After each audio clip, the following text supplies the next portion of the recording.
ಎಲ್ರಿಗೂ ನಮಸ್ತೆ. ನಾವು ನಾಗ ದೇವರುಗಳು ಮತ್ತು ನಾಗಲೋಕದ ಬಗ್ಗೆ ಕೇಳಿರ್ಬೋದು. ನಾಗರ ಪಂಚಮಿ ದಿನ ಅವ್ರಿಗೆ ಪೂಜೆ ಕೂಡ ಮಾಡ್ತೀವಿ. ಬಟ್ ಈ ನಾಗ ದೇವರುಗಳು ತುಂಬಾ ದೊಡ್ಡ ರೋಲ್ ಪ್ಲೇ ಮಾಡ್ತಾರೆ ನಮ್ಮ ಜೀವನದಲ್ಲಿ.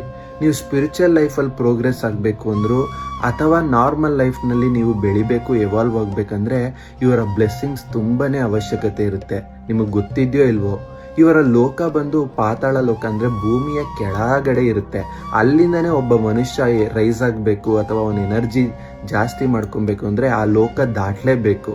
ಅದಕ್ಕೆ ಅವ್ರನ್ನ ಪೂಜೆ ಮಾಡಿ ಅವ್ರನ್ನ ಓಲೈಸ್ಕೊಳ್ಳೋದು ಒಂದು ರೀತಿ ಆದರೆ, ನಾಗ ದೇವರ ಲೋಕಕ್ಕೆ ಕನೆಕ್ಟ್ ಆಗಿ ಅವರ ಬ್ಲೆಸ್ಸಿಂಗ್ಸ್ನ ಡೈರೆಕ್ಟ್ ತಗೊಳ್ಳೋದು ಮತ್ತೊಂದು ರೀತಿ. ಸೊ ಅದಕ್ಕೆ ನಾಗದೇವರ ಲೋಕದ ಧ್ಯಾನ ಹೇಗೆ ಮಾಡೋದು ಅನ್ನೋದನ್ನ ನಾವು ಮುಂದಿನ ಒಂದು ಯೂಟ್ಯೂಬ್ ವಿಡಿಯೋದಲ್ಲಿ ನಿಮಗೆ ಕೊಡ್ತಾ ಇದ್ದೀವಿ. ಅದನ್ನು ನೀವೆಲ್ಲರೂ ಕೂಡ ಗೈಡೆಡ್ ಮೆಡಿಟೇಷನ್ ಇರುತ್ತೆ, ಅದನ್ನು ಪ್ಲೇ ಮಾಡಿಕೊಂಡು ಆದಷ್ಟು 21 ದಿನ ಅದನ್ನು ಪ್ರಾಕ್ಟೀಸ್ ಮಾಡಿದ್ರೆ ನಿಮಗೆ ಕನಸಿನಲ್ಲಾಗಿರ್ಬೋದು ಅಥವಾ ಧ್ಯಾನ ಮಾಡೋ ಸಮಯದಲ್ಲಿ ನಿಮಗೆ ಒಂದು ಅನುಭವ ಆಗುತ್ತೆ.